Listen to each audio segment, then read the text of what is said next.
কিছু বলুন sir, sir হতে পারে না স্যার, প্লিজ বলুন sir, please sir, please sir, please আমাদের বলে যান কি করে স্যার, প্লিজ স্যার।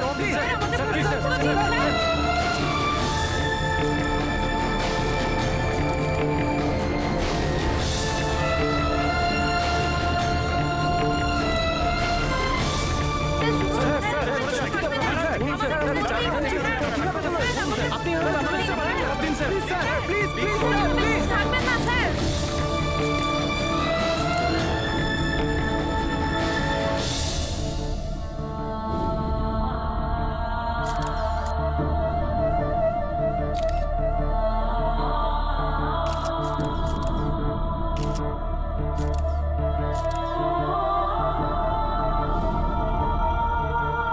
স্যার আমার sir please please sir please কিছু তো বলুন স্যার, স্যার প্লিজ স্যার আমাদের যান স্যার, প্লিজ স্যার সত্যিটা বলুন আমাদের। স্যার আমাদের প্লিজ আমাদেরকে জবাব দিতেই হবে স্যার, আপনারা বলুন প্লিজ প্লিজ স্যার।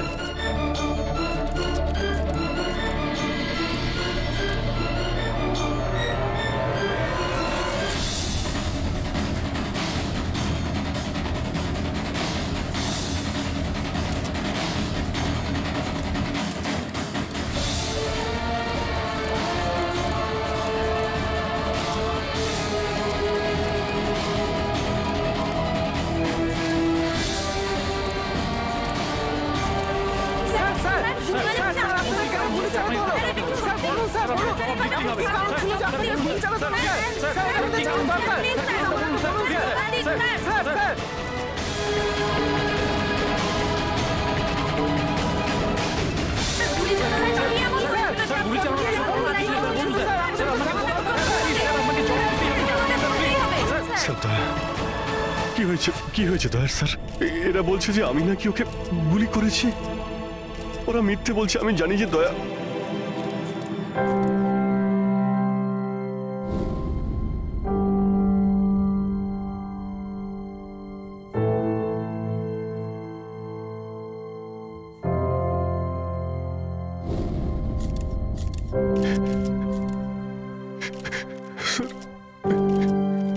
স্যার আমি জানি না স্যার আমি কখন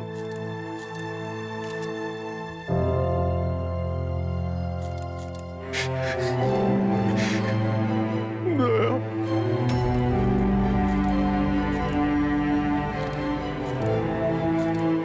না অভিজিৎ, তুমি ভেতরে যেতে পারবে না।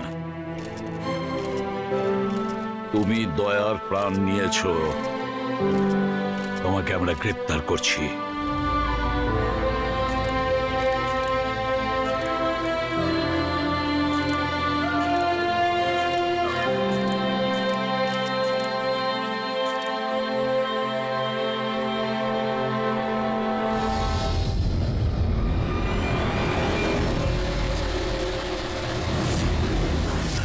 স্যার, যার খুন হয়েছে তার নাম ডিকে, একজন প্রাইভেট ডিটেকটিভ।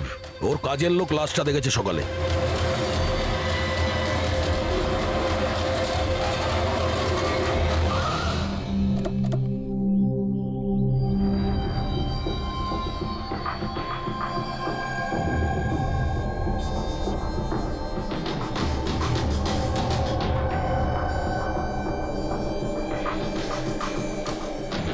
দয়া, এর মুখ তো ক্ষতবিক্ষত, মনে হচ্ছে পয়েন্ট ব্ল্যাঙ্ক রেঞ্জ থেকে একাধিক গুলি করে মারা হয়েছে একে। স্যার, এই রুমের জিনিসপত্র সব ঠিকঠাক জায়গায় আছে, কিছুই হয়নি। মনে তো হচ্ছে না এখানে কোনো হাতাহাতি হয়েছে।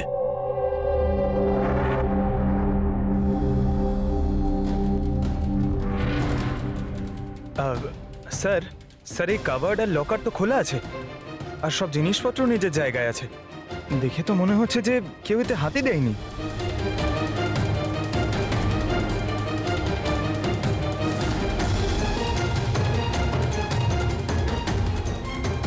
স্যার, টাকার গয়না যেকে সেই আছে।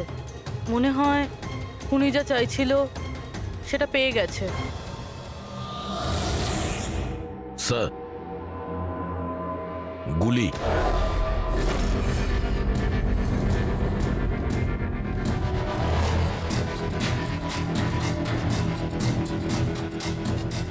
তিনটে গুলি চলেছে দয়া।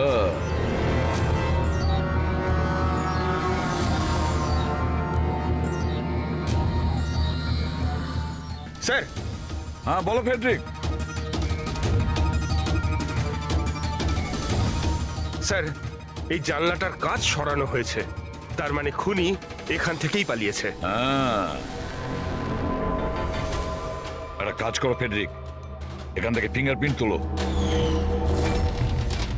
স্যার, হ্যাঁ দয়া। ডিকের মোবাইল ফোনটা দেখুন স্যার। মরার আগে ডিকে কোনো সঞ্জয়কে 3 বার কল করেছে। সঞ্জয়? ওই সঞ্জয়কে আপনি চেনেন? না সাহেব। রাত 1টা থেকে 2:30-এর মধ্যে 3 বার। সঞ্জয়ের ডিটেল বের করো। স্যার, আর হ্যাঁ দয়া, অভিজিৎ তো এখনো এলো না। তুমি ওকে ফোন করে বলনি এখানে আসতে, ক্রাইম সিনে? হ্যাঁ স্যার, বলেছিলাম। মনে হয় কোনো জ্যামে আটকে গেছে। জ্যামে আটকে গেছে? ওকে ফোন করো আর বলো এখানে তাড়াতাড়ি আসতে। স্যার, হ্যাঁ।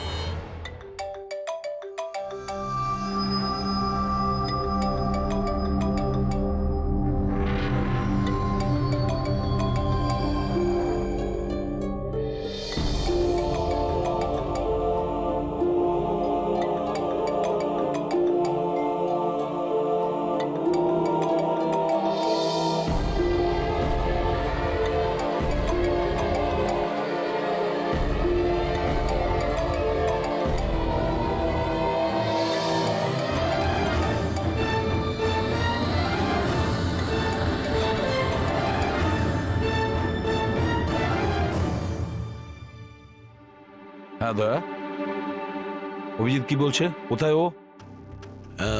স্যার, মানে ওর শরীর খুব একটা ভালো না স্যার। ও ডাক্তারের কাছে যাবে, তারপর ওখান থেকে সোজা বিউরোতে যাবে।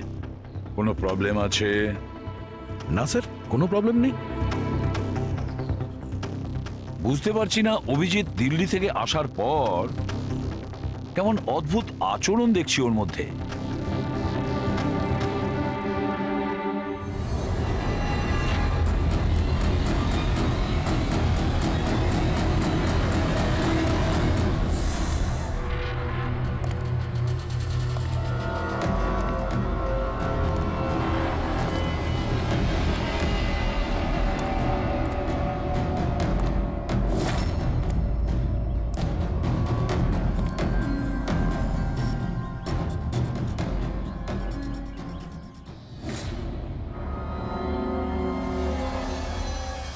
তোমার আমার সাহায্যের দরকার।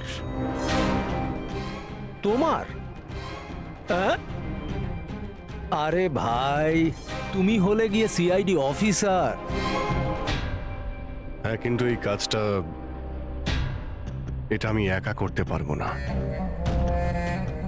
চলো ঠিক আছে, তোমাকে সাহায্য করব, এতে আর কি আছে। চলো, চা তো খাওয়া যাক। আরে না, ঠিক আছে, আমি আমি ঠিক আছি।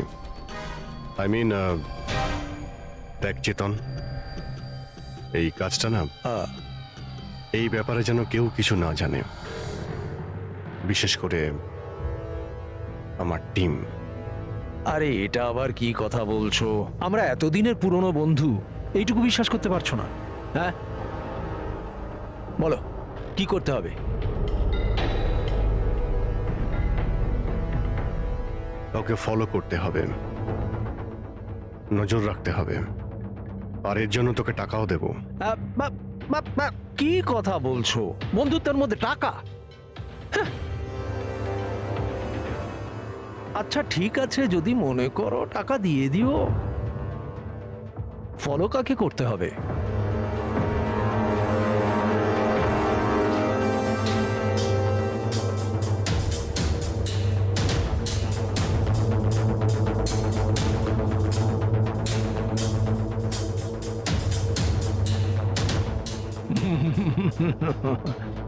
অভিজিৎ, মনে হচ্ছে তুমি ভুল করে ভুল ছবি দিয়ে দিয়েছো। ভুল ছবি আমি দিইনি, একেই তোকে ফলো করতে হবে। এ কোথায় যায়, কি করে, কার সঙ্গে দেখা করে, সবকিছু। রাত 10টা থেকে সকাল 6টা পর্যন্ত। আর প্লিজ কোনো প্রশ্ন করবি না, যা বলেছি তাই করবি, ব্যাস। ওকে? ওকে।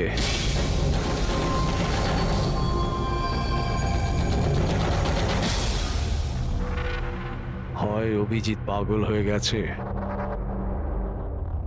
না হলে বিরাট বড় কোনো গেম চলছে।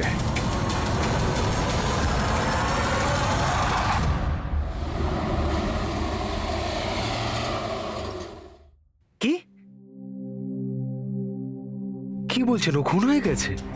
মরার আগে ডিকে শেষবার ফোনে আপনার সঙ্গে কথা বলেছিল মাঝরাতে। কি কথা হয়েছিল আপনাদের মধ্যে? আমার কথাতে একজনের উপরে নজর রাখছিল, কোনো প্রমাণ পেয়েছিল, সেই জন্য আমাকে ফোন করেছিল। হায়ার করেছিলেন কেন? আমার বস মন্দিরা ম্যাডামের জন্য। মন্দিরা? কুমার জুয়েলার্সের ওনার, বিখ্যাত পেজথি সেলিব্রিটি। আশা করি আপনারা ওই দিল্লির কেসটার ব্যাপারে নিশ্চয়ই জানেন বোধহয়। ও হো হো হো হো, মন্দিরা কুমার, মন্দিরা দেবী। ওনার বিরুদ্ধে তো ওনার স্বামী, শ্বশুর, শাশুড়ি আর কেয়ারটেকারকে মারার অভিযোগ আছে, তাই না? ঠিক বলেছেন। কিন্তু সঠিক প্রমাণ না থাকার কারণে কোর্ট মন্দিরা দেবীকে ছেড়ে দেয়। আর তার কিছুদিন বাদেই মন্দিরা দেবীর পার্সোনাল অ্যাসিস্ট্যান্ট ঈশানা আত্মহত্যা করে নেয়।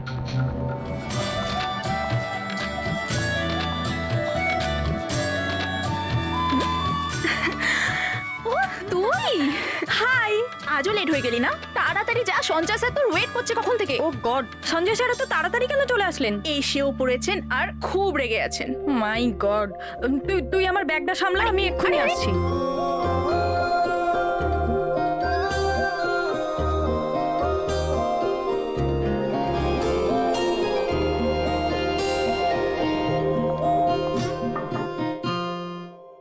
May I come in, sir? Come in.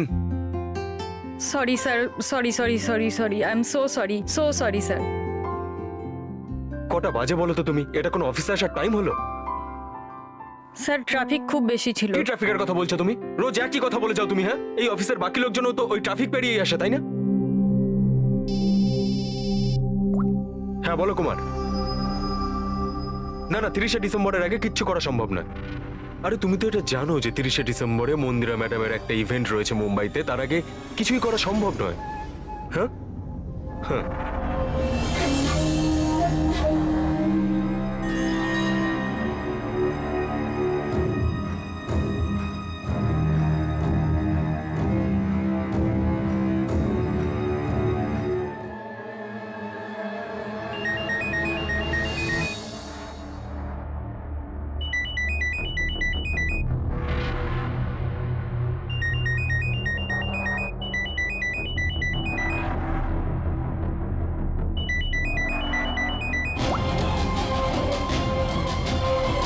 ঠিক আছে, ওকে।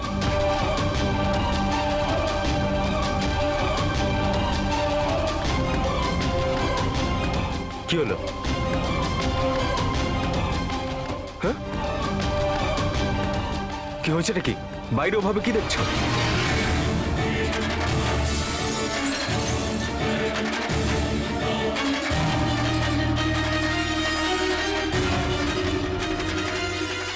আমারই কেবিনের জানলা দিয়ে ঝাঁপ মেরে আত্মহত্যা করেছিল। আত্মহত্যা কেন করেছিল সেটা কেউ জানে না। আচ্ছা, মন্দিরা দেবী ডিকে কে কার ওপর কড়া নজর রাখতে বলেছিলেন? ওনার প্রাণ সংশয় রয়েছে। ডিকে সেটাই খোঁজ করার চেষ্টা করছিল। প্রাণের ভয় কার থেকে?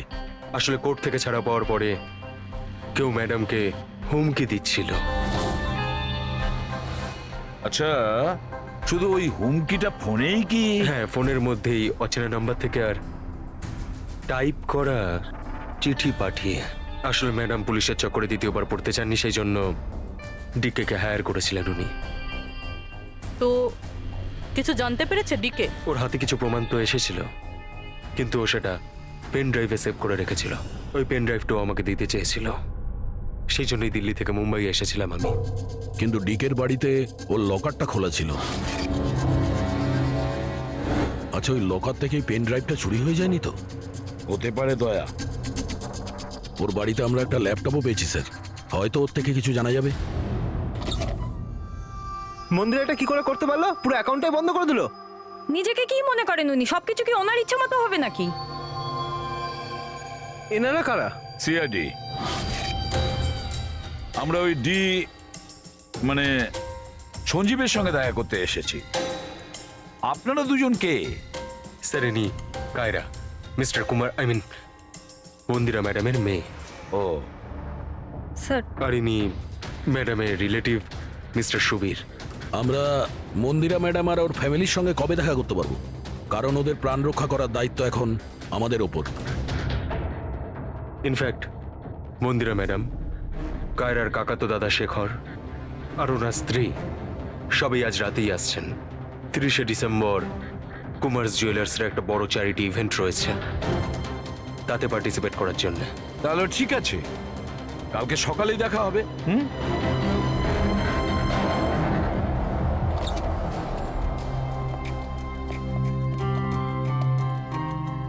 এসব কি হচ্ছে? সিআইডি আমাদের পার্সোনাল ব্যাপারে ঢুকছে কেন?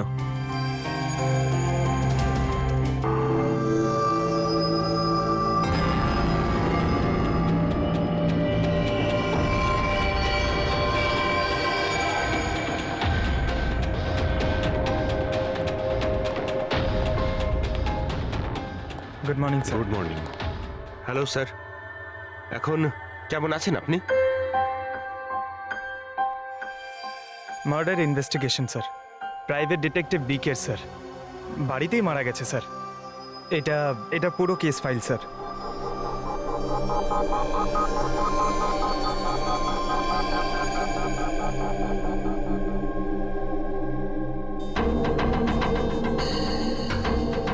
স্যার, এই ছবিগুলো ওর বাড়ির ছবি, এগুলো ওরই বাড়ির ছবি এটা। আর এখানেই ওর মার্ডার হয়েছে, তাই না?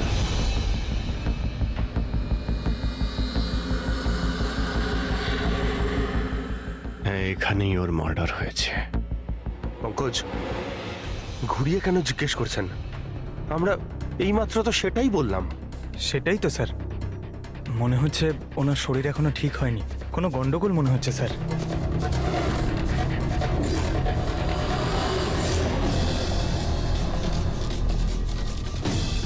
অভিজিৎ,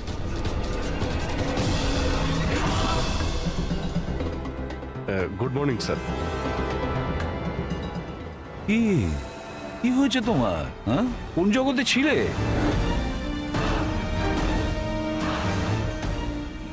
অভিজিৎ, তোমার শরীর খারাপ ছিল না? তাহলে ডক্টরের কাছে যাওয়ার কথা ছিল, এখানে কেন?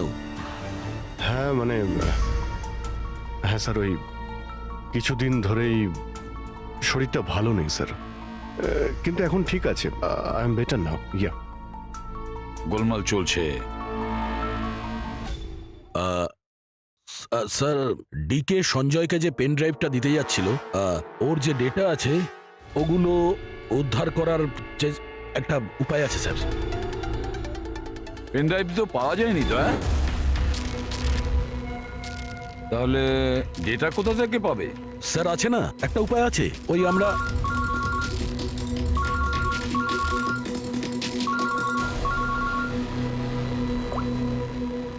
হ্যাঁ, বলো সরুকে।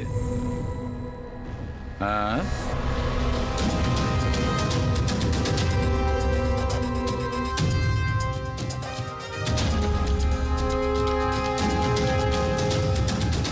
দয়া স্যার,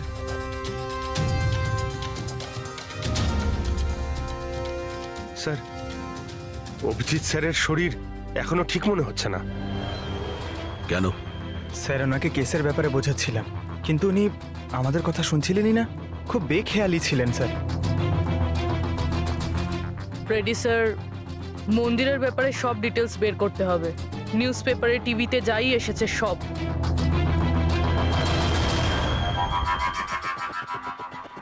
বাড়িতে ঢোকার একটাই রাস্তা আছে, মেন গেট।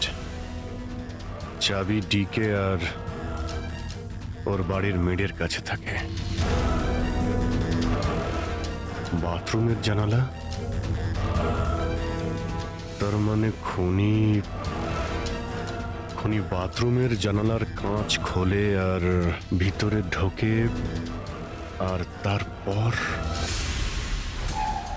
অভিজিৎ ক্রাইম সিনে ছিলই না, আর এখানে তো বাথরুমের কোনো ফটোও নেই। তাহলে ও এগুলো কি করে জানলো?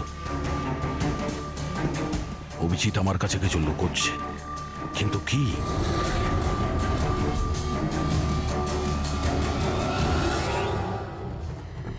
ডিকের কম্পিউটার থেকে যে ডেটাগুলো ডিলিট হয়েছে সেটা ওর অনলাইন অ্যাকাউন্ট থেকে বের করা যেতে পারে। বাস একবার এই পাসওয়ার্ডটা ম্যাচ হয়ে যাক।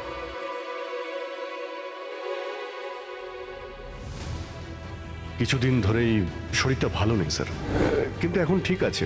আই এম বেটার না। স্যার ওনাকে কেসের ব্যাপারে বোঝাচ্ছিলাম, কিন্তু উনি আমাদের কথা শুনছিলেনই না। খুব বেখেয়ালি ছিলেন স্যার।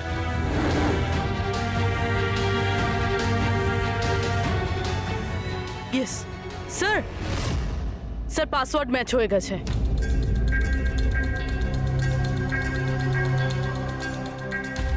স্যার এতে তো ভিডিও রয়েছে, চেক করি। স্যার এটা তো ডিকের কম্পাউন্ডের ভিতরের ফুটেজ, এর মানে ওখানে সিসিটিভি ক্যামেরা আছে। আছে না, ছিল। আমাদের পৌঁছানোর আগেই কেউ বার করে নিয়েছে। কিন্তু বের কে করেছে? অন্য ভিডিওটা দেখো।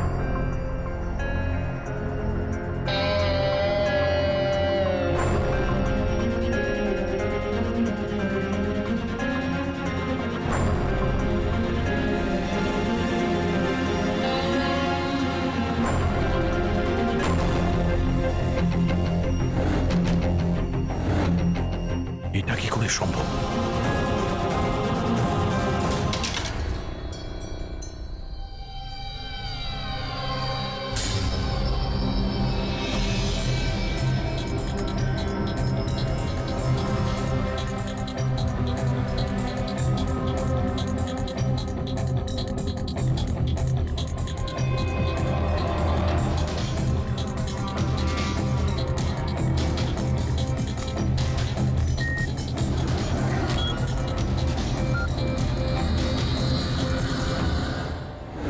ডক্টর সালুকে আপনি খুব ভালো করে ক্রস চেক করেছেন তো? মানে বন্দুক তো আমাদের কাছে নেই, তাই বলছিলাম কোথাও কোনো ভুল? না দয়া, কোনো ভুল নেই। আমি একবার নয় 10 বার ক্রস চেক করেছি। মানছি যে বন্দুকটা আমাদের কাছে নেই, কিন্তু বন্দুকের রেকর্ড তো আমাদের কাছে আছে। সেই গুলিটা যা দিয়ে ডিকে মারা হয়েছে, সেই গুলিটা ওর বন্দুক থেকেই চলেছিল। গুলির প্যাটার্ন, গুলির উপর লেগে থাকা চিহ্ন, সবকিছু এইটাই প্রমাণ করছে যে সেটা অভিজিতেরই বন্দুক। স্যার স্যার গুলি অভিজিতের বন্দুক থেকে চলেছে, কিন্তু তার মানে তো এটা নয় যে অভিজিৎ গুলিটা চালিয়েছে। এক্স্যাক্টলি স্যার, সেই কারণে আমি এই কথা এসিপি স্যারকে বলিনি, শুধুমাত্র আপনাদের সঙ্গে কথা বলেছি, যাতে আমি এই মামলা সুরাহা করতে পারি। কি তুমি এই কথাটা এসিপি কে জানাওনি? কি বলবো স্যার, কি বলবো ওনাকে? যেখানে আমার বিশ্বাস হচ্ছে না, তাহলে ওনাকে কি বলবো? তুমি যদি এই কথাটা বিশ্বাসই না করবে, তাহলে ফোন করে আমাকে কেন জিজ্ঞাসা করেছিলে? যে বন্দুক থেকে ডিকে কে মারা হয়েছে সেই বন্দুকটা অভিজিতের না? কি এমন ছিল যার জন্য তুমি অভিজিৎকে সন্দেহ করেছিলে? কি ছিল ওটা? এই কারণে ডক্টর, যখন আমরা একটু পিছিয়ে দাও।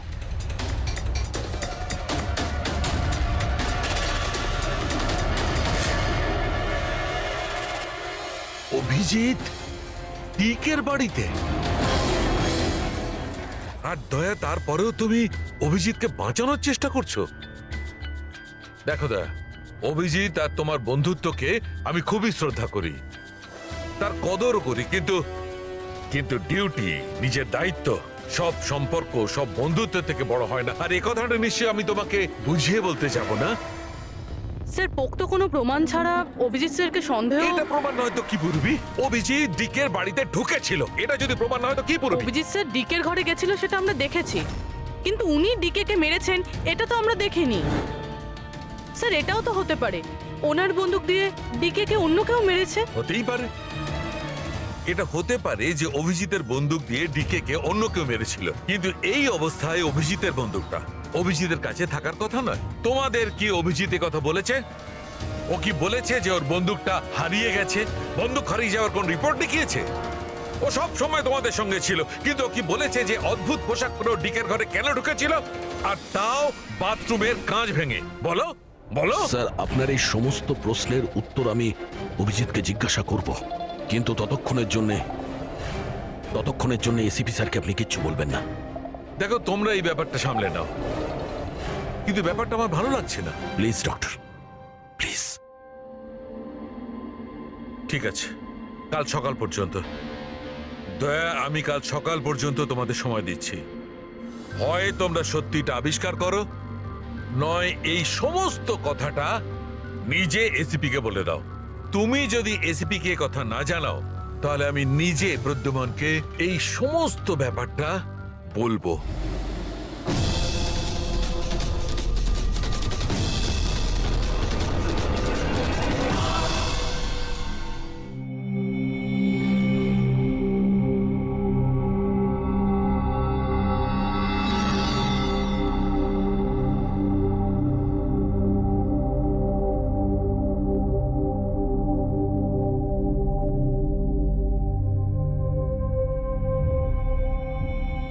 আধ ঘন্টার বেশি হয়ে গেল, 10টা থেকে 10:30 হয়ে গেল, এখনো আসেনি। সারা রাত মনে হয় অপেক্ষা করতে হবে।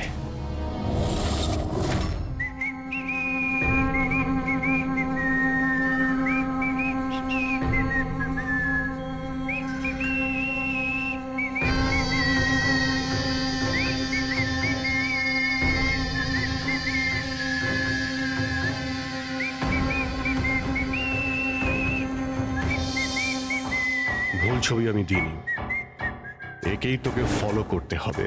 এ কোথায় যায়, কি করে, কার সঙ্গে দেখা করে, সবকিছু। রাত 10টা থেকে সকাল 6টা পর্যন্ত। এটা অভিজিৎ? ওর কি হলো? এরকম সেজেছে কেন?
স্যার, দিল্লি থেকে সকলে এসে গেছেন।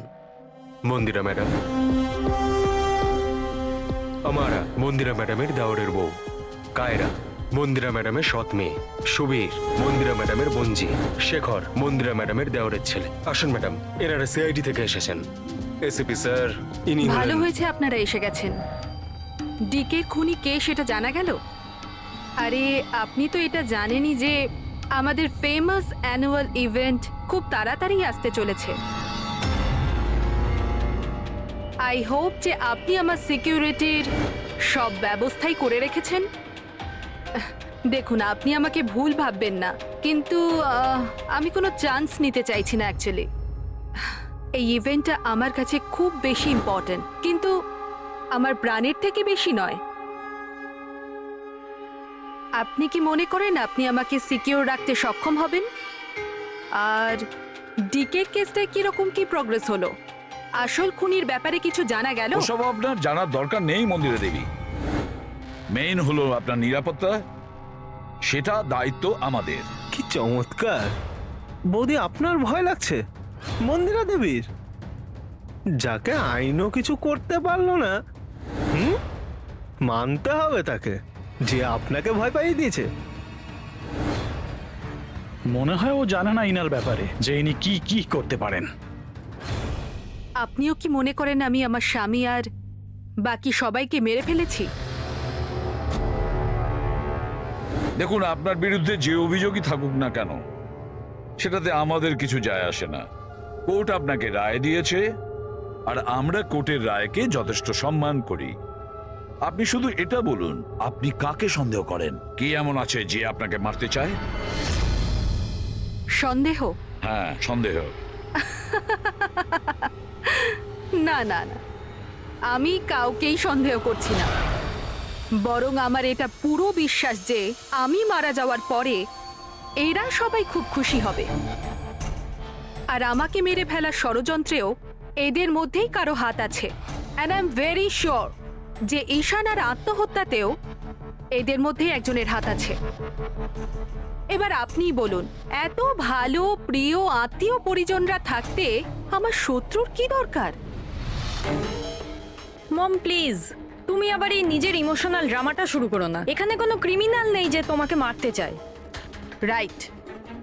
নিজেকে নির্দোষ ভাবা আর অন্যকে দোষী মনে করাটা, এটা তো বৌদির পুরনো অভ্যেস। আই সোয়ার, আমি তো এই গল্পটাকে বিশ্বাসই করি না। কে মারতে চায় তোমায়? আর কারা হুমকি দিচ্ছে? কোথায় আছে সে হুমকি দেওয়া লেটারগুলো? হ্যাঁ মন্দিরা দেবী, সেটা কোথায়? ওটা আমার মনে নেই, আমি ফেলে দিয়েছি। সি, আই নিউ যে তুমি এটাই বলবে। So convenient. ব্যাস, অনেক হয়েছে। আপনারা একে অপরকে দোষারোপ করা বন্ধ করুন। তবে একটা কথা খুব ভালো করে মনে রাখবেন, আমরা সবাইকে সন্দেহ করি।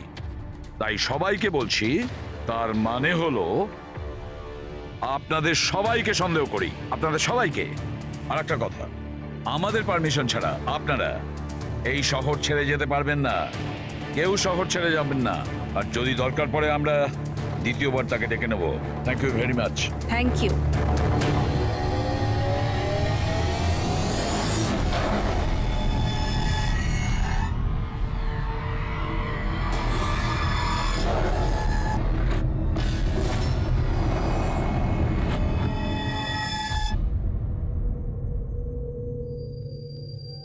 এটা এটা আমি?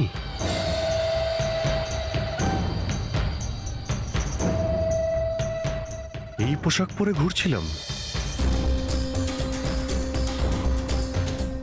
এই পোশাক তো রোজ আমার ওয়াশিং মেশিনে ধোয়া হয়।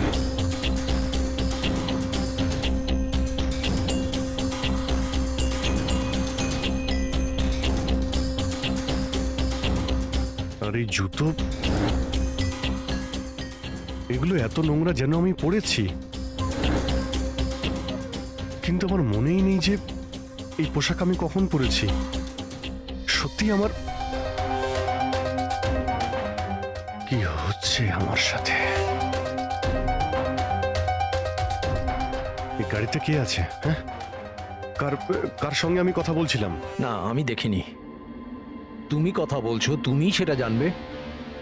আর তুমি আমাকে চিনতেই পারলে না?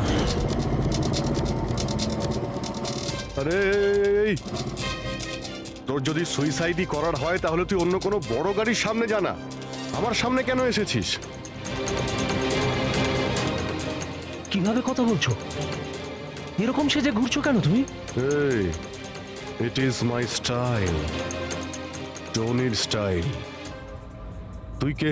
আমি কে? আমাকে চেনো না? হ্যাঁ, আর এই টনিটাকে? আরে টনি আমি আবার কে? আরে অভিজিৎ, দেখো, কোনো কেসের জন্য তুমি যদি এরকম করে থাকো আমাকে বলে দাও। এভাবে ভয় দেখিও না। আচ্ছা, আচ্ছা, এ অভিজিৎ, কিসের কেস? আর তুই কি বলছিস কিছুই আমার মাথায় ঢুকছে না। আমার নাম হলো টনি। টনির সঙ্গে পাঙ্গা নিবি না, বুঝেছিস? সরে যা আর আমাকে যেতে দে। চল।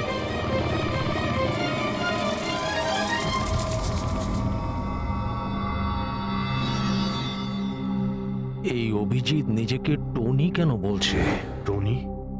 কে কে টনি? সত্যি তোমার কিছুই মনে নেই?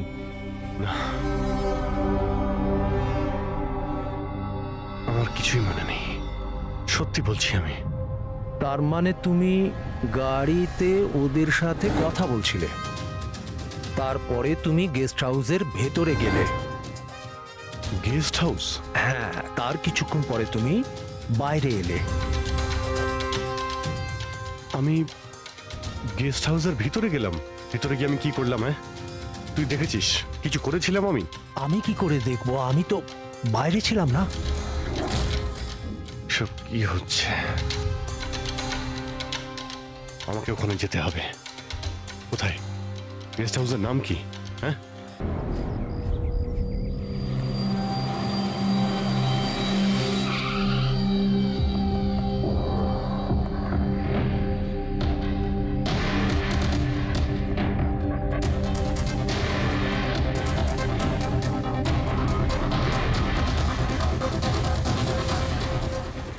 স্যার, রক্ত।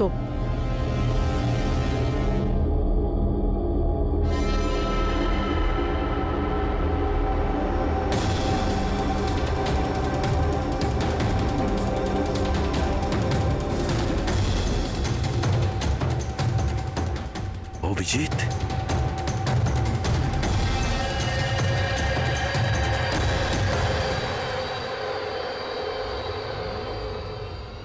দয়া, তুমি এখানে? তোমার ফোন ট্র্যাক করে আর এই প্রশ্ন তো আমিও তোমাকে করছি অভিজিৎ। তুমি এখানে কি করছো?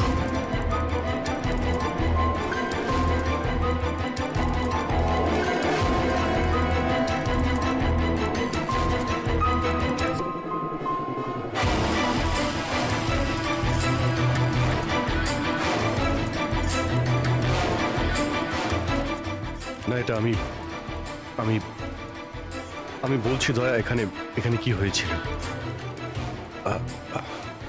অভিজিৎ, এখানে কি হয়েছে ওটা তো আমি দেখছি। তুমি বলো, কে করেছে এটা? হ্যাঁ, তো তুমি এদের দুজনকে মেরেছ? আমি? অভিজিৎ, তোমাকে কিছু জিজ্ঞাসা করলাম। তুমি মেরেছো এদের? স্যার স্যার স্যার, আপনি অভিজিৎ স্যারকে দোষ দিচ্ছেন। আমার দোষ দেওয়ার কোনো ইচ্ছা নেই পুরবী। তুমি নিজে দেখছো না এখানে দুটো লাশ পড়ে আছে, রক্তে ভেসে গেছে। আর সিআইডি অফিসার অভিজিৎ লাশের মধ্যে থেকে এই ব্যাজটা তুলছে, বা এটা বলতে পারো প্রমাণ চুরি করছে। অভিজিৎ, আমি তোমাকে আবার জিজ্ঞাসা করছি, তোমার সাথে অপরাধীদের মতো ব্যবহার করতে আমাকে বাধ্য করো না। কি করবো দয়া, আমি কি বলবো? যদি আমি বলি যে এই কাজটা আমি করিনি, তুমি মানবে? যদি বলি যে আমি জানি না যে আমি করেছি নাকি করিনি, আই নো আমি ভুলভাল বলছি, কিন্তু কিন্তু তোমরা তো আমাকে চেনো। অভিজিৎ, আমার সামনে যে প্রমাণগুলো পড়ে আছে ওগুলো দেখে আমরা কিছু বলতে পারবো না। আমাকে আমার ডিউটি করতে হবে।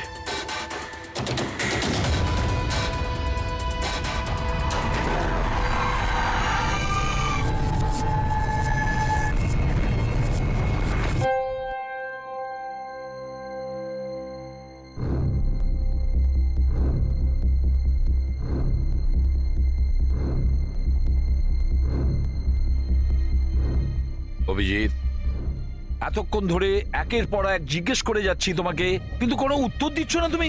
হ্যাঁ, তুমি জানো তোমার ওপর কি অভিযোগ আছে?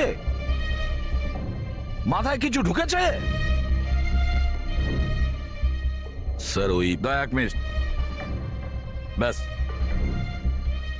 তোমার কাছে এটা আশা করিনি। এত কিছু ঘটে গেল, তুমি আমাকে বলনি কেন? আমাকে বলনি দয়া? সালুকে আমাকে বললো, তা নাহলে তো আমি জানতামই না। তা আমি তাই করেছি যেটা উচিত ছিল। বলো অভিজিৎ, তুমি কি এই খুনটা করেছো? অভিজিৎ, তুমি কি এই খুনটা করেছো? আমি জানি না স্যার। কেন জানো না? তুমি কেন জানো না? হ্যাঁ, ডিকের বাড়িতে তুমি লুকিয়ে লুকিয়ে ঢুকেছিলে, সেটা আমি সিসিটিভিতে দেখেছি। ওই লাশগুলোর পাশে তুমি দাঁড়িয়েছিলে। এই দয়া তোমাকে এখানে ধরে নিয়ে এসেছে। ডিকে আর বডিগার্ডের উপরে যে গুলিটা চলেছে সেটা তোমার গান থেকে চলেছে, ওই গান থেকে চালানো হয়েছে। আর তুমি বলছো তুমি কিছুই জানো না? আমার চোখের ওপর চোখ রেখে তুমি বলো, বলো তুমি এই খুন করোনি, বলো তুমি এইগুলো কিছুই জানো না। বললাম তুমি জানি না স্যার, আমি কিছুই জানি না স্যার। সরি। কি বলবো আপনাকে, আমি কি বলবো স্যার? যখন আমি বুঝতেই পারছি না যে আমি ডিকের বাড়িতে কেন গিয়েছিলাম, কি করে সমস্ত খুন আমার বন্দুক থেকে হচ্ছে, আমি জানি না স্যার। স্যার আমি তো ডিকিকে চিনি না, ওর বডিগার্ডদের আমি চিনি না, আমি মন্দিরাকেও চিনি না, আমি তো স্যার নিজেকেও চিনি না। আমি কোথায় যাই, কি করি, কার সঙ্গে দেখা করি, আমি কিছুই জানি না। গত কয়েকদিন ধরে আমার সঙ্গে এইরকমই হচ্ছে স্যার, কিন্তু আমি কিছুই বুঝতে পারছি না। সারাদিন সব ঠিকই থাকে, রাতে বাড়িতে যাই, খেয়ে দিয়ে ঘুমিয়ে পড়ি, আর যখনই সকালে উঠি তখন অদ্ভুত জামা কাপড় পরা দেখি, অদ্ভুত জুতো দেখি, যেগুলো আমার নয়। জানি না কি করে আমার বাড়িতে চলে আসে। ড্রেসগুলো ওয়াশিং মেশিনে ধোয়া হয়েছে, জুতোতে মাটি লেগে থাকে, এমনটা মনে হয় যেন আমি ওগুলো ব্যবহার করেছি, কিন্তু আমি বুঝতে পারি না। নিজেকে খুব ক্লান্ত লাগে, এমন মনে হয় যেন আমি সারা রাত জেগেছিলাম, অথচ আমি কি করেছি আমার কিছুই মনে থাকে না। মনে হয় প্রতিদিন আমার 6 থেকে 7 ঘন্টা হারিয়ে যাচ্ছে, যার ব্যাপারে আমি কিছুই জানি না। আপনি বলছেন আমি ডিকের বাড়িতে গিয়েছিলাম, হতে পারে, কিন্তু আমি জানি না। আমি ডিকে আর ওর বডিগার্ডদের মেরেছি কিনা আমি জানি না। আমি মন্দিরাকে মারার চেষ্টা করেছি সেটাও আমি জানি না। আমি কি করেছি, কেন করেছি, আমি কি করতে চলেছি, আমি কিছুই জানি না স্যার, আমি কিছুই জানি না।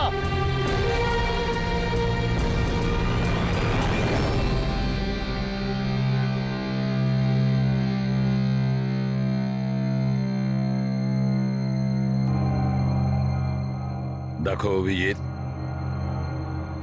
এই মুহূর্তে তুমি নিজের জন্যে আর অন্যদের জন্যেও বিপজ্জনক। আমি তোমাকে একা ছাড়বো না, আমি তোমাকে নজরবন্দি রাখবো, আর দয়া তোমার ওপর নজর রাখবে।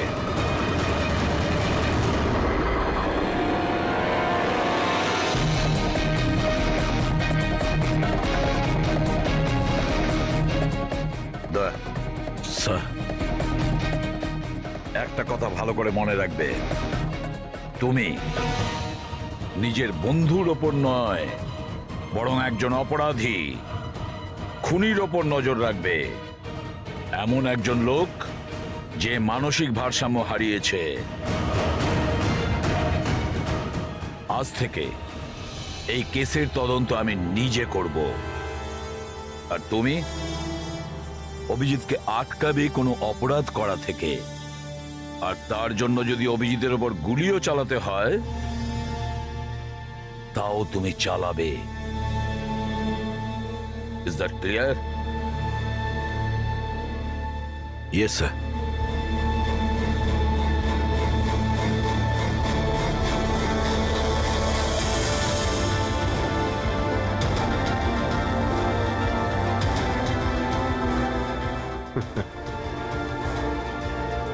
হাত করা পড়িয়ে দাও ভাই।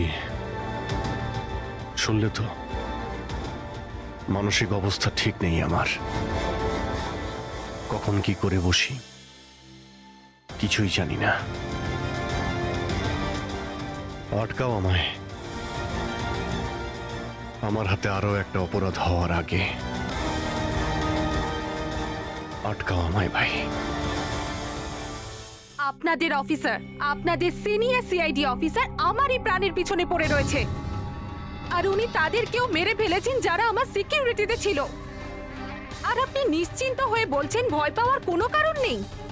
ও আপনারই চোখের সামনে সবাইকে মেরে ফেলছে, তা সত্ত্বেও আপনি বলে যাচ্ছেন যে ভয় পাওয়ার কোনো কারণ নেই। আশ্চর্য! আপনি শুধু এটা বলুন, আমি আপনাদেরকে আর কি করে বিশ্বাস করব? আজ আপনাদের একজন অফিসার সিরিয়াল কিলার বেরিয়েছে, কাল আবার অন্য কেউ বেরিয়ে ব্যাস, আসবে। মন্দিরা দেবী, অনেক হয়েছে। অনেক কথা বলে ফেলেছেন। আমাদের ইন্সপেক্টর অভিজিৎ একজন সৎ এবং সাহসী অফিসার। নিজের দেশকে রক্ষা করার জন্য, সাধারণ মানুষের রক্ষা করার জন্য নিজের প্রাণও দিতে পারে। সে কোনোদিন খুনি হতে পারে না। হ্যাঁ, ওর বিরুদ্ধে অভিযোগ আছে, তিনটে খুনের অভিযোগ আছে। আপাতত এটা প্রমাণিত হয়েছে যে অভিজিৎ নিজের মানসিক ভারসাম্য হারিয়েছে। ও কি করছে ওর মনেই থাকে না, কার সঙ্গে দেখা করছে, কি বলছে, আর যখন নর্মাল হয়ে যায় কিছুই মনে থাকে না। তার মানে এই নয় যে ও একজন খুনি। আমি জোর দিয়ে বলতে পারি যে আপনার জীবন বিপন্ন, আর তাও আপনার এই আত্মীয় স্বজনদের কারণে। এক্সকিউজ মি, সব প্রমাণ আপনাদের অফিসারের বিরুদ্ধে পাওয়া গেছে, আর সন্দেহ আপনারা আমাদেরকে করছেন। হ্যাঁ, আমি সবাইকে সন্দেহ করছি। উনি তো আপনারই অফিসার, আপনি তো ওকেই বাঁচাবেন। এই তিনটে খুনই কিন্তু ইন্সপেক্টর অভিজিতের গান থেকে চলা গুলিতেই হয়েছে। আর আপনি বলতে চাইছেন যে এই কাজটা আমাদের মধ্যে কেউ করে থাকতে পারে? আরে আমাদের কাছে আপনার ওই অফিসারের গানটা কোথা থেকে আসবে? শেখর বাবু, খুব তাড়াতাড়ি আমরা খোঁজ নিয়ে নেব যে ইন্সপেক্টর অভিজিতের গান আপনার কাছে কিভাবে গেল। আর মন্দিরা দেবী, আপনাকে একটা রিকোয়েস্ট করি, 30শে ডিসেম্বর আপনার যে ইভেন্টটা আছে সেটা ক্যান্সেল করবেন না। এই একটাই সুযোগ আছে খুনিকে ধরার জন্য, কারণ খুনি ওই ইভেন্টে নিশ্চয়ই আসবে।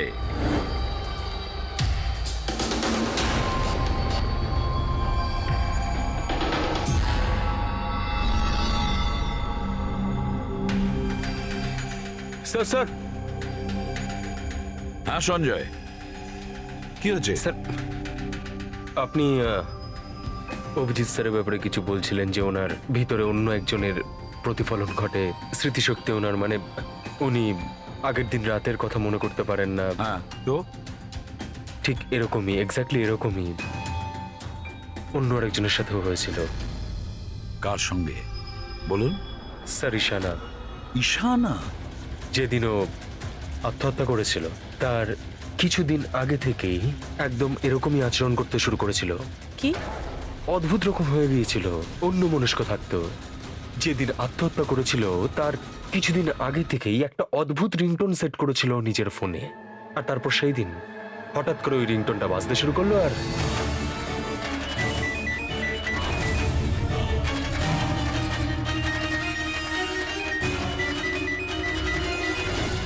স্যার, ওকে দেখে মনে হচ্ছিল ও যেন নিজের মধ্যেই নেই। স্যার, অভিজিৎ স্যারও তো দিল্লি থেকে ফেরার পর এইভাবেই বিহেভ করছে। হ্যাঁ, ঈশানা, অভিজিৎ, দিল্লি, এই তিনটের কোনো না কোনো কানেকশন আছে। নিশ্চয়ই কোনো গোলমাল আছে, কিছু না কিছু আছে।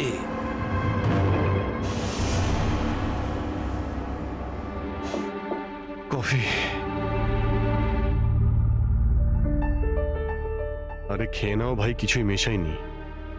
আমি এখানেই আছি, পালিয়ে যাচ্ছি না। অভিজিৎ, তুমি এই কথাগুলো লুকিয়েছো কেন আমাদের থেকে? লুকোতে হয়েছিল ভাই, কি করব আমি? আমি কিছুই বুঝতে পারছিলাম না যে আমি কি করব, আমার সঙ্গে কি হচ্ছে। যেখানে আমি নিজেই কনফিউজ, আমি সেখানে কি বলবো তোমাকে? সেই জন্য, আর কোনো ব্যাপার নয়। আমার ওপর ভরসা ছিল না নাকি? আমাকে যোগ্য ভাবনি যে আমি তোমার কোনো সাহায্য করতে পারি? কি ভাই, এসব কি বলছো তুমি? ব্যাপারটা এরকম নয়। তাহলে বলনি কেন? আমার তো মনে হচ্ছে আমি তোমাকে চিনি না। এই মুহূর্তে আমি যার সঙ্গে বসে কথা বলছি সে অভিজিৎ নাকি অন্য কেউ?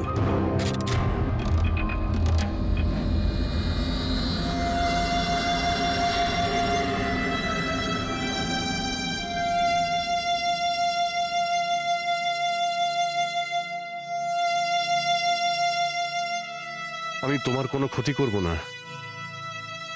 অভিজিৎ হই বা টনি, স্বপ্নেও তোমার কোনো ক্ষতি করব না। বন্দুক দেখানোর দরকার নেই।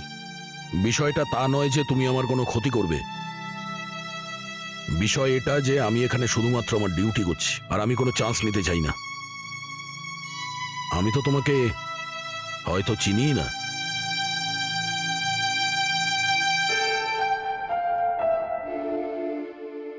ঠিক আছে, তুমি যখন বুঝতেই পারছো না আর কি বলবো।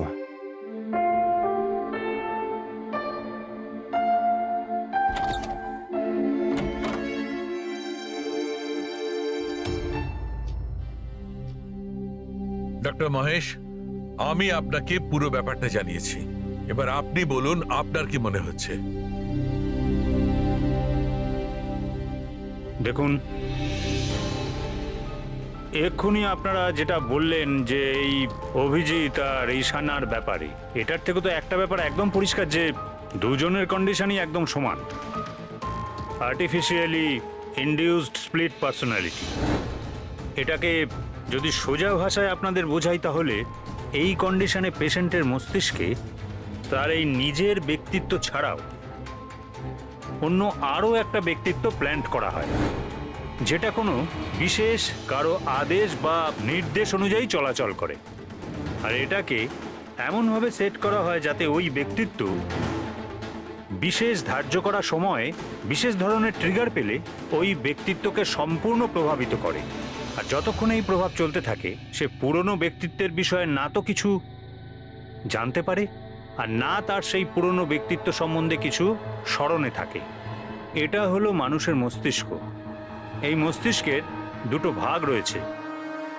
সচেতন মস্তিষ্ক মানে কনসাস স্টেট অফ মাইন্ড, যার মধ্যে আমরা এখন আছি। অচেতন মস্তিষ্ক মানে semi conscious state of mind, মানে যখন আমরা ঘুমিয়ে থাকি তখন সক্রিয় হয়।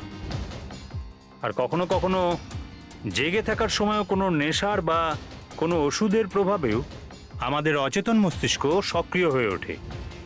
সচেত আর অচেত দুটো অবস্থাতেই মস্তিষ্ক ভিন্ন ভিন্ন কাজ করে, কিন্তু এই অবস্থাতে দুটো মস্তিষ্কই যা চিন্তা করে, কোনো কথা বা কোনো স্মৃতি সব সেভ করে নেয়। সচেত মস্তিষ্কের মধ্যে সেভ করা কথাবার্তা আমাদের অনেক বছর ধরে মনে থাকে, কিন্তু অচেত মস্তিষ্কে সেভ করা কথাবার্তা আমাদের মনেই থাকে না। ডক্টর মহেশ, এটা একটা হিপনোটাইজের মতো সম্মোহন, যাতে মানুষের মস্তিষ্ককে পুরো কন্ট্রোল করে যা কিছু করানো যায় রোবটের মতো, আর পরে কোনো বিশেষ আওয়াজ করে ওই সম্মোহনটাকে ভেঙে দেওয়া যায়। মানুষের কিছুই মনে থাকে না। না না না ডক্টর সালুকে, সম্মোহন একদম আলাদা প্রক্রিয়া। সম্মোহন অবস্থায় আপনি মানুষকে ততক্ষণই কন্ট্রোল করতে পারেন যতক্ষণ সে সম্মোহিত আছে। সম্মোহিত অবস্থা থেকে একবার বেরিয়ে আসার পর তাকে আবার সম্মোহিত করতে হয়। এখানে ব্যাপারটাই পুরো আলাদা। এখানে মানুষের মস্তিষ্কে একটা ঘটনা যা আদৌ ঘটেইনি, একটা ব্যক্তি যার কোনো অস্তিত্বই নেই, তাকে ওই মানুষের মস্তিষ্কের ভিতরেই প্ল্যান্ট করা হয়। তার মস্তিষ্কে এই কথাটাই ফিট করা হয়। আচ্ছা, তার মানে এত কিছু অভিজিতের সঙ্গেও ঘটেছে। কোনোভাবে অভিজিৎ ওই ট্রিগারগুলো পেয়ে যায়, যার কারণে টনি জেগে যায়। Exactly sir. রাতে অভিজিৎ ঘুমিয়ে পড়ার পর নিশ্চয়ই কোনো না কোনো আওয়াজ শুনতে পায়, যেটা ওই টনির জন্য একটা ট্রিগারও হতে পারে। হয়তো ওই আওয়াজটা শুনেই টনি জেগে যায়, কিন্তু অভিজিৎ সেখানেই ঘুমিয়ে থাকে। টনি জেগে যায় যে টনি আসলে খুনি, একজন বদমাশ, একজন অপরাধী। আর অভিজিৎ যাদেরকে চেনে ও তাদের কাউকেই চেনে না। যদি এটাই হয়তো অভিজিতের ভেতরের টনিকে কোনোভাবে কমেন্ট দেওয়া হয়েছে মন্দিরাকে মেরে ফেলার জন্য, তাহলে 30শে ডিসেম্বর ইভেন্টে টনি এর পরিণাম দেখতে চায়। মন্দিরাকে মেরে ফেলার চেষ্টা করবে 2 দিন পরেই, 30শে ডিসেম্বর।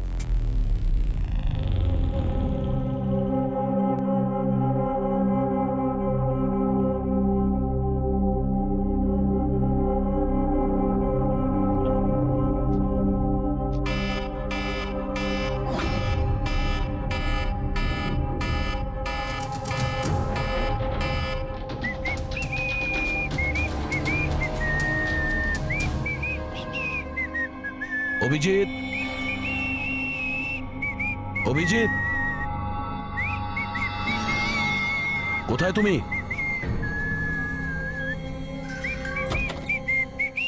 অভিজিৎ, অভিজিৎ, ওই শুনতে পাচ্ছ না?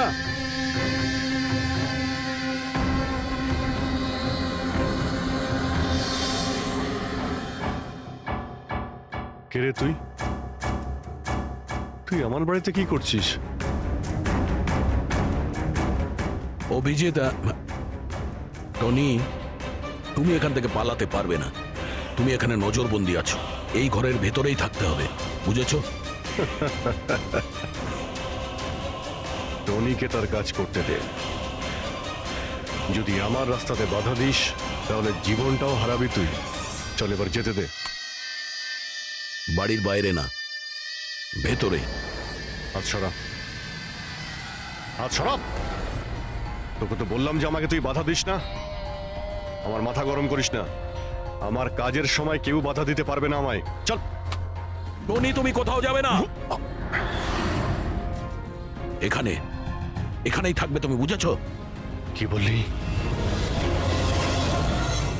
টনির গায়ে হাত তুললি তুই? টনির গায়ে হাত তুললি তুই? অভিজিৎ, অভিজিৎ, অভিজিৎ,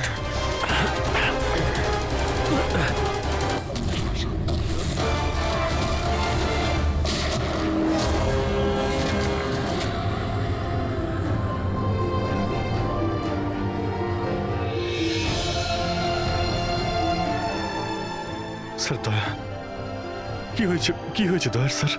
এরা বলছে যে আমি নাকি ওকে। দয়া। না অভিজিৎ, তুমি ভেতরে যেতে পারবে না। তুমি দয়ার প্রাণ নিয়েছো, তোমাকে আমরা গ্রেপ্তার করছি।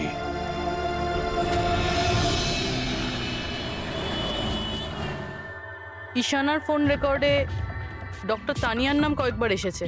আপনাদের মধ্যে কেউ চেনে ডক্টর তানিয়াকে? আত্মহত্যা করার আগে উনি ডক্টর তানিয়ার সাথে দেখা করেছিলেন কি? এই ডক্টর তানিয়া কোনো ডেন্টিস্ট নয় তো? মারা যাওয়ার আগে ঈশানা কয়েকবার একজন ডেন্টিস্টকে দেখিয়েছিল। আমার নাম তো মনে নেই, কিন্তু হতে পারে ইনিই সেই। যতদূর আমার মনে হয় ইনি কোনো ডেন্টিস্ট তো নন। কিছুদিন আগে সিআইডি অফিসার অভিজিৎ এখানে ছিল। Yes ma'am. ওই পুরো সপ্তাহে এখানে যারা যারা ছিলেন তার পুরো লিস্ট আমার চাই। আর ওনার থাকার সময় এই লবিতে থাকা সিসিটিভি ফুটেজও চাই।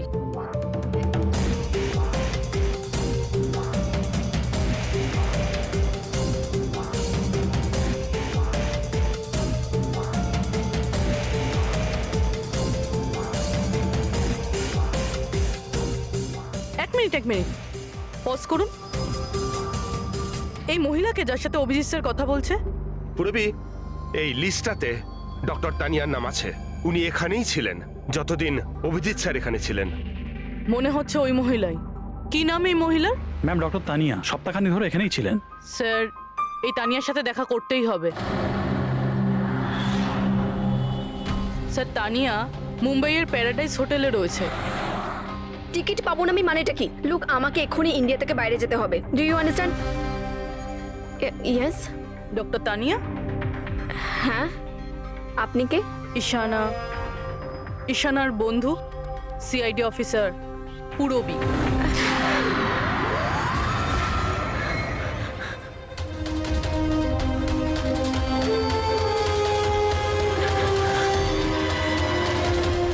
পালানো অত সহজ নয়।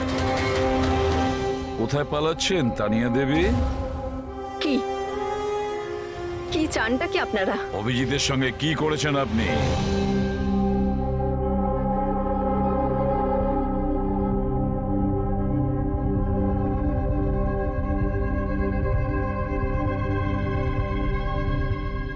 ঈশানা আর অভিজিতের ব্রেনের ওপর আমি এক্সপেরিমেন্ট করেছি।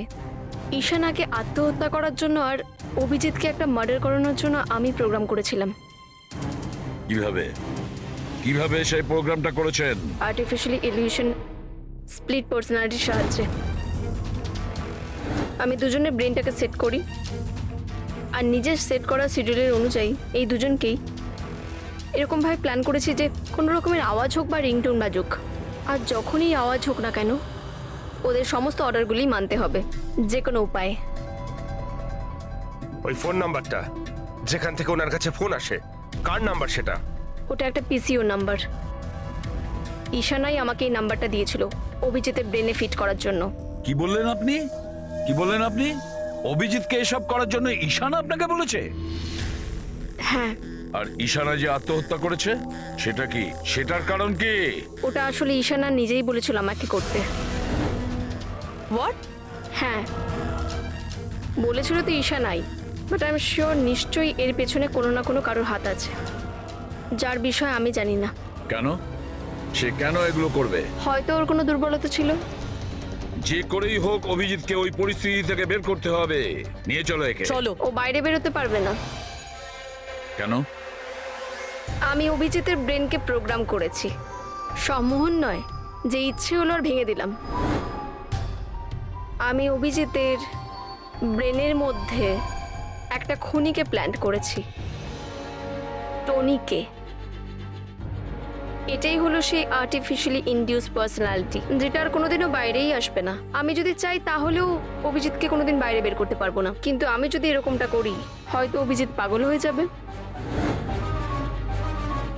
বা ও মারাও যেতে পারে।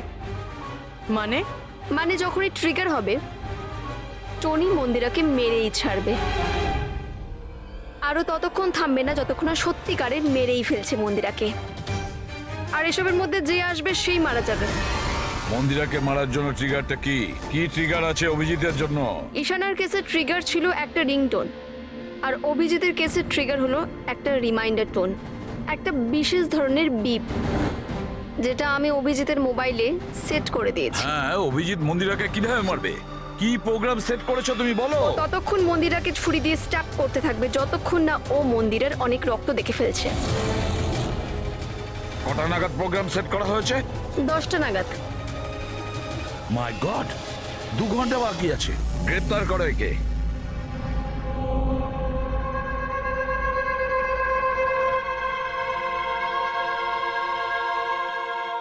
জীবনে কখনো ভাবিনি স্যার যে আপনার ওপর অপরাধের মতো নজর রাখতে হবে।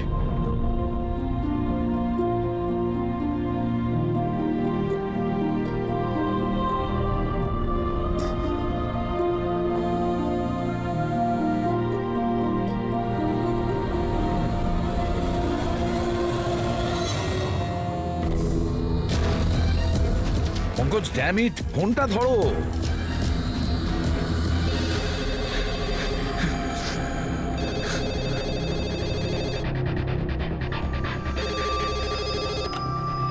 হ্যালো পঙ্কজ, কোথায় ছিলে তুমি? মোবাইলটা ধরোনি কেন? সরি স্যার, আমার ফোন সাইলেন্টে ছিল। স্যার আমি এখানেই আছি অভিজিৎ স্যারের কাছে। শোনো আমার কথা, এক্ষুনি তুমি অভিজিতের ফোনটা সুইচ অফ করো। কি স্যার, ফোন সুইচ অফ করবো? ওর ফোন সুইচ অফ করো যেভাবে আমি বলছি, এখনই, এই মুহূর্তে। অভিজিৎ স্যারের ফোন স্যার? পঙ্কজ, প্রশ্ন করো না, যা বলছি তাই করো। অভিজিতের ফোন বন্ধ করো। দেখো, হাতে আমাদের সময় নেই। অভিজিৎ যে কোনো সময় খুনি হয়ে যেতে পারে। যাও তাড়াতাড়ি। না না,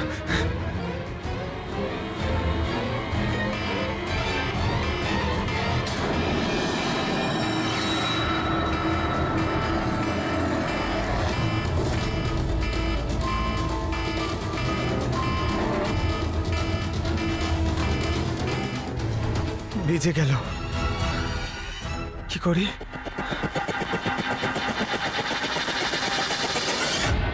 অভিজিৎ স্যার, অভিজিৎ স্যার কোথায় গেলেন? অভিজিৎ স্যার, অভিজিৎ স্যার,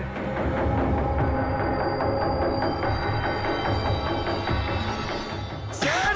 তুই আমাকে আটকে রাখবি? হ্যাঁ, আমাকে আটকে রাখবি তুই? টনিকে? হ্যাঁ, টনি আর টনির কাজের মাঝে যে আসবে তাকে মরতে হবে, মরতে হবে তাকে।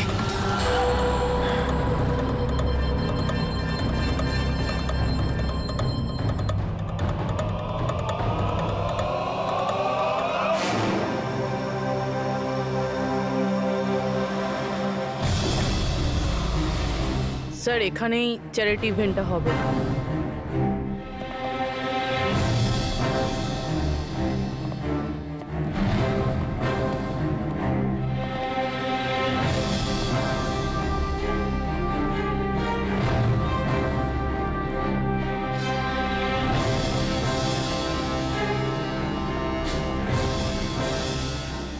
আপনারা এখানেই দাঁড়ান please.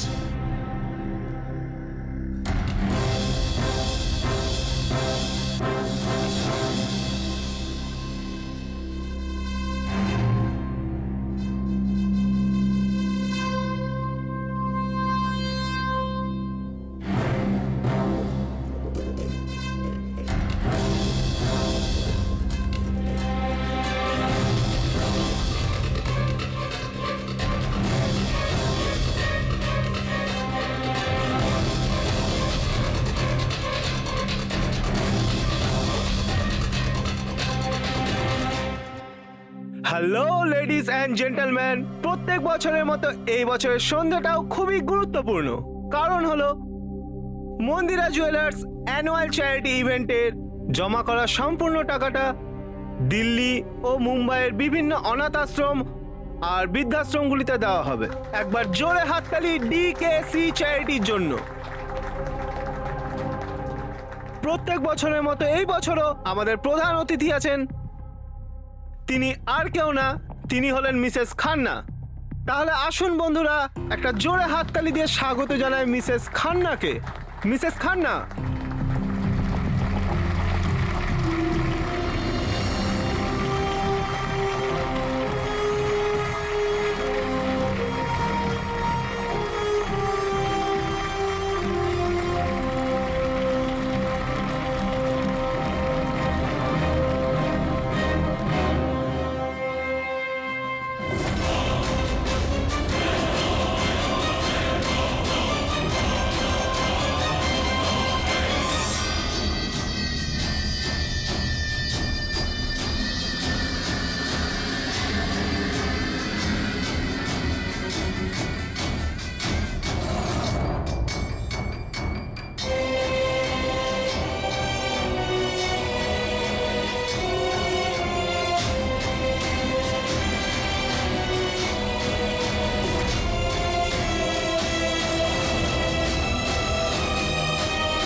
Abhijit sir, Abhijit sir,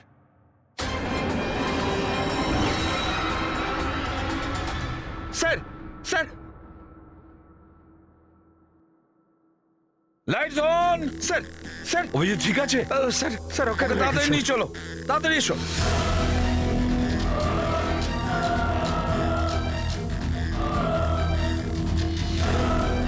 দরজা খুলুন।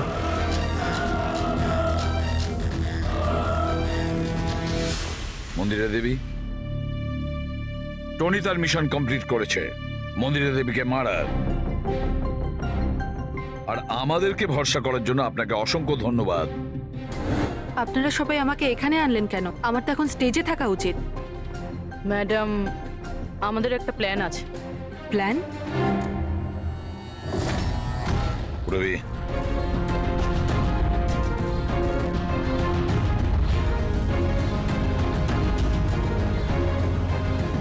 Lights off.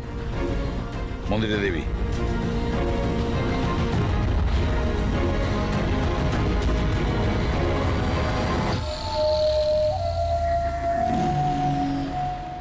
আর আপনার প্রশংসা না করে পারছি না।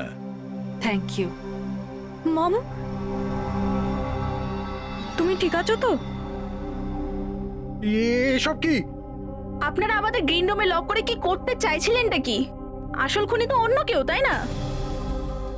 স্যার, আপনি সবকিছু মায়ের জীবনের ঝুঁকি নিয়ে করেছেন। যদি সত্যিই মায়ের কোনো ক্ষতি হয়ে যেত তাহলে? এতে তো সত্যি ভীষণ বড় রিস্ক ছিল স্যার, বাট আই হোপ এবার বিপদ কেটে গেছে। বিপদ এখনো কাটেনি, কারণ এই খেলার আসল মাস্টার মাইন্ড এখনো ধরা পড়েনি। গল্প এখনো অনেক বাকি আছে।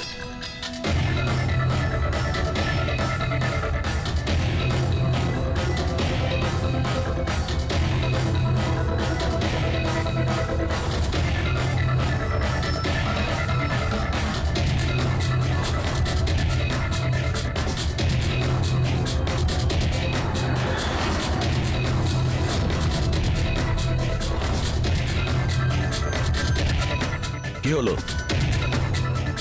আমাকে দেখে ভালো লাগলো না? কখনো কখনো খুনি পর্যন্ত পৌঁছানোর জন্য আমাদের অ্যাক্টিং করতে হয়। তার মানে ওনার মৃত্যুর খবরটা নাটক ছিল? আমার মৃত্যুতে খুনি খুব খুশি হয়েছিল যে ও জিতে গেছে, আর ওই সুযোগটাই আমরা কাজে লাগিয়েছি। আমরা মন্দিরা দেবীকে বাঁচানোর চেষ্টা করছিলাম, আর দয়া মাস্টার মাইন্ডের পিছনে লেগেছিল। কিন্তু আসল মাস্টার মাইন্ডটা কে?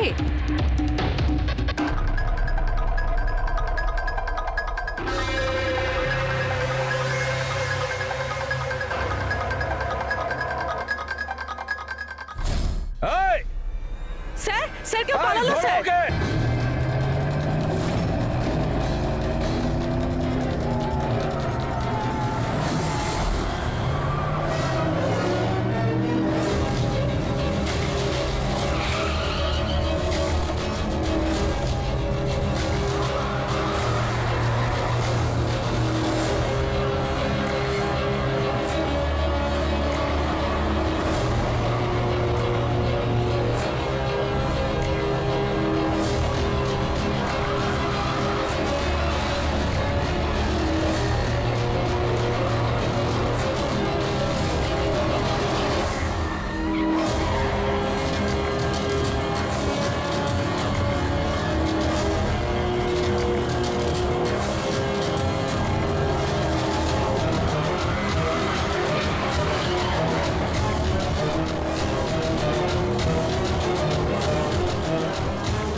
অপরাধের রাস্তা সবসময় সংকীর্ণ হয়ে থাকে।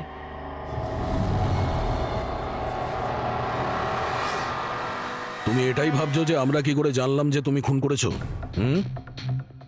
আমরা তো এটা জানতাম যে এই মাস্টার মাইন্ড মন্দিরা দেবীর নিজেরই কোনো লোক। তাই আমার মৃত্যুর পরে আমি সব থেকে আগে এটা খোঁজ নিয়েছি যে আপনাদের মধ্যে কে সে যে অভিজিৎকে চিনতো বা দেখা করেছেন। তারপরে আমার মনে এলো যে ক্রাইম ব্রাঞ্চের সেমিনারের জন্য অভিজিৎ দিল্লি গিয়েছিল। ওই সেমিনারে আসা লোকেদের লিস্ট যখন আমি দেখলাম তখন জানলাম যে কায়রাও গিয়েছিল। ক্রিমিনাল সাইকোলজির স্টুডেন্ট কায়রা। আর তানিয়াকে জিজ্ঞাসাবাদ করার পরে আমরা জানতে পারলাম যে ঈশানাই এই সমস্ত কাজ করতে বলেছে।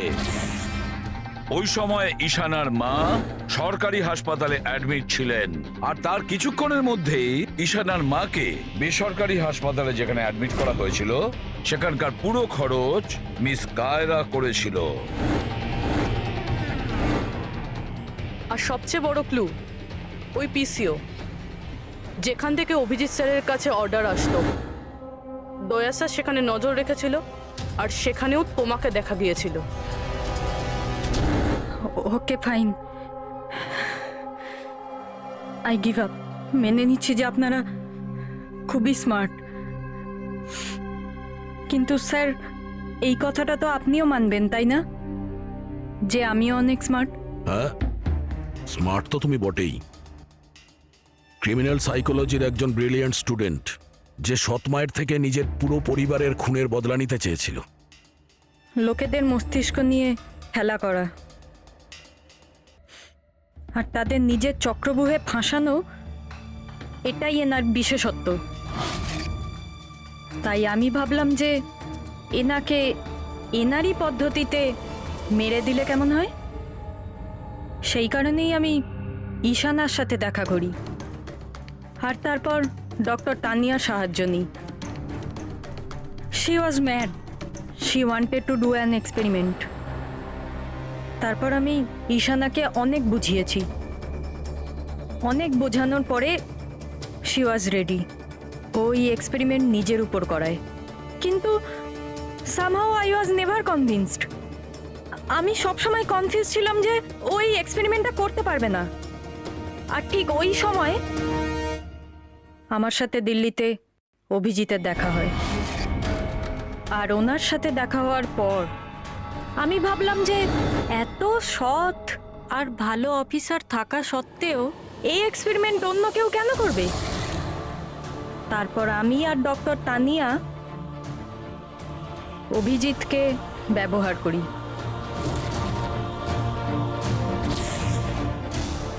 আর আমার এক্সপেরিমেন্ট ওর ওপরে করি।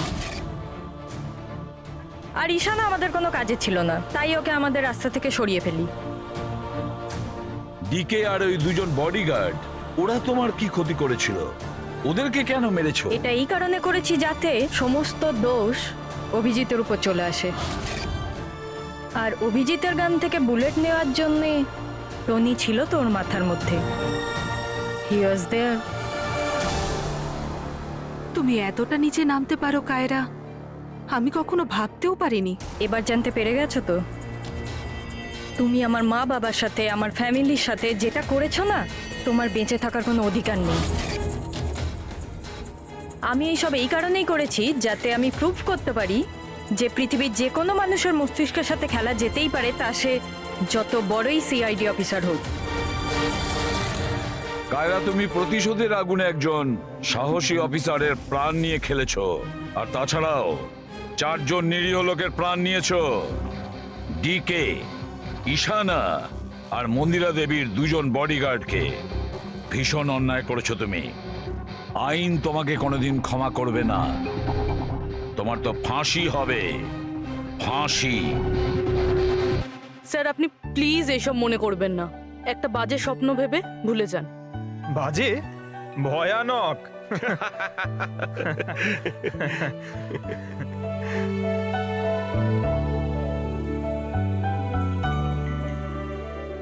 বস, হ্যাঁ বলো সালুকে, বলো।